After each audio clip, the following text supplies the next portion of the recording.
Hi there, and welcome to Simple Texting. In this video, we're going to show you how to text enable your business's phone number. When you text enable your landline or voice over IP number, you can still make calls just as you normally would. It doesn't affect your voice service.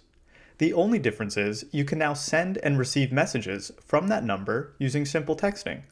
To do this, log into Simple Texting or sign up for a free trial. As you can see, we start off every Simple Texting customer with a toll-free number. Click your number to change it.